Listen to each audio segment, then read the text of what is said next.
इस स्टार्टअप की शुरुआत जुलाई 2021 में हुई थी। इसे 4 दोस्तों ने शुरू किया है। बॉटनी से ग्रेजुएशन और फॉरेंसिक साइंस में मास्टर्स कर चुके हिमांशु दुआ इस स्टार्टअप में ऑपरेशंस देखते हैं। वह पिछले 5 सालों से हिमालयन कम्युनिटी के साथ वातावरण से जुड़े मामलों पर काम कर रहे हैं। आपको 3 इडियट्स के फुनसुक वांगडू तो याद ही होंगे। जी हां, हम उसी किरदार की बात कर रहे हैं जिसे आमिर खान ने निभाया था। यह किरदार सोनम वांगचुक की जिंदगी पर आधारित था। फिल्म में तो आपने देखा ही होगा कि कैसे फुनसुक वांगडू कई तरह के इनोवेटिव प्रोडक्ट बनाते हैं। उनसे हर कोई प्रभावित होता है और ये प्रभाव उनके स्टूडेंट्स पर भी खूब पड़ा। उनके ही एक स्टूडेंट हिमांशु दुआ ने उनसे प्रभावित होकर माए पहाड़ी दुकान नाम का एक स्टार्टअप शुरू किया है, जो हिमालय के किसानों की जिंदगी बेहतर कर रहा है। बता दें कि हिमांशु ने 2019 से 20 के दौरान सोनम वांगचुक के नेतृत्व में हिल्स फेलोशिप की थी।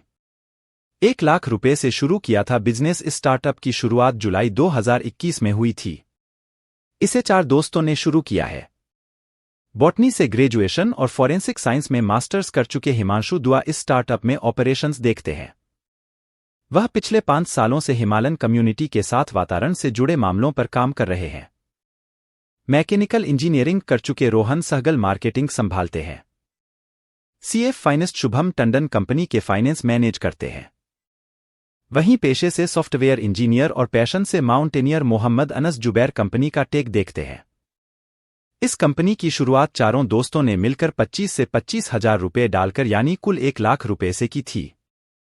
इस साल कंपनी का टर्नओवर करीब 80 लाख रुपए रहने की उम्मीद है।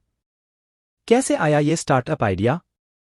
माई पहाड़ी दुकान का आइडिया लद्दाख में एक फेलोशिप 2020 से 21 के दौरान आया, जिसका नाम था नरोपा फेलोशिप। इसी दौरान सारे को-फाउंडर्स एक दूसरे से मिलेगा। इस फेलोशिप में एक प्रोजेक्ट था जिसके तहत हिमालयन कम्युनिटी के साथ मिलकर कुछ करना था। फेलोशिप के दौरान देखा कि देश के लोगों को पहाड़ी रीजन के प्रोडक्ट्स के बारे में बहुत ही कम पता है।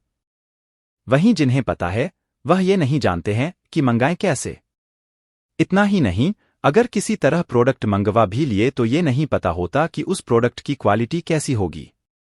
इन सभी चीजों को ध्यान में रखते हुए माए पहाड़ी दुकान की शुरुआत की गई, ताकि लोगों को भरोसेमंद ब्रांड के साथ क्वालिटी पहाड़ी प्रोडक्ट मुहैया कराए जा सकें। यह स्टार्टअप 150 से भी अधिक तरह के हिमालयन रीजन के प्रोडक्ट बेचता है। इनके प्रोडक्ट में लद्दाख का शिलाजीत भी शामिल है, जिसका हर बैच लैब टेस्ट से गुजरने के बाद ही ग्राहकों तक पहुंचता है। यह स्टार्टअप कश्मीर से लेकर नागालैंड तक के तमाम प्रोडक्ट्स को न सिर्फ पूरे देश में पहुंचाता है, बल्कि विदेशों तक में इसका निर्यात किया जाता है।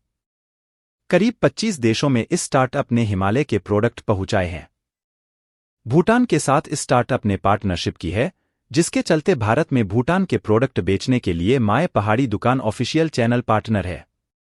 यह सब मुमकिन करने के पीछे कंपनी की सप्लाई चेन मैनेज करने वाली टीम का बड़ा योगदान है, जिन्हें 20 साल से भी ज्यादा का अनुभव है।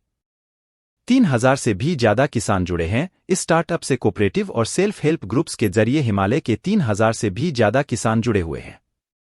माए पहाड़ी दुकान की वजह से उन सभी लोगों की जिंदगी बेहतर बन रही है और उनके प्रोडक्ट न सिर्फ पूरे देश बल्कि विदेशों तक पहुंच रहे हैं। किसानों के बेहतर बनाने के लिए यह स्टार्टअप उन्हें फ्री में कंसल्टेशन भी देता है कि कैसे वह अपने प्रोडक्ट की क्वालिटी मेंटेन कर सकते हैं या फिर कैसे पैकेजिंग कर सकते हैं। वहीं मार्केटिंग में माए पहाड़ी दुकान का प्लेटफॉर्म किसानों की मदद करता है और उनके प्रोडक्ट को दुनिया के सामने लाता है। बता दें कि इस प्लेटफॉर्म पर न सिर्फ छोटे बिजनेस के प्रोडक्ट लिस्टेड हैं, बल्कि कुछ प्रोडक्ट माए पहाड़ी दुकान के भी हैं। हिमांशु दुआ कहते हैं कि उनके 30 से 40% ग्राहक बार बार उनसे प्रोडक्ट खरीदते हैं। फंडिंग और फ्यूचर। माए पहाड़ी दुकान को सबसे पहली फंडिंग रितेश अग्रवाल से मिली। रितेश ने इसे 5 लाख रुपए का ग्रांट दिया है। इसके अलावा department of science and technology की तरफ से आईआईटी मंडी के जरिए 3 लाख रुपए का ग्रांट मिला है। एचडीएफसी परिवर्तन योजना ने इक्विटी आधारित 19 लाख रुपए की फंडिंग की है। वहीं पिछले साल आईआईएम काशीपुर से इस स्टार्टअप को 25 लाख रुपए का ग्रांट मिला हुआ है। बता दें कि आईआईएम काशीपुर की तरफ से एग्रीकल्चर मिनिस्ट्री के साथ मिलकर उभरते हुए एग्रीटेक स्टार्टअप्स को मदद मुहैया कराई जाती है। भविष्य का क्या है प्लान? यह स्टार्टअप भविष्य में ग्लोबल लेवल पर अपनी मौजूदगी बढ़ाना चाहता है। साथ ही अपने प्रोडक्ट पोर्टफोलियो को भी बढ़ाने की दिशा में ये स्टार्टअप काम कर रहा है। हिमांशु कहते हैं कि ऐसे बहुत सारे पहाड़ी प्रोडक्ट हैं जिनके बारे में अभी तक लोगों को नहीं पता है। ऐसे में वह चाहते हैं कि उन सभी प्रोडक्ट को लोगों तक पहुंचाया जाए।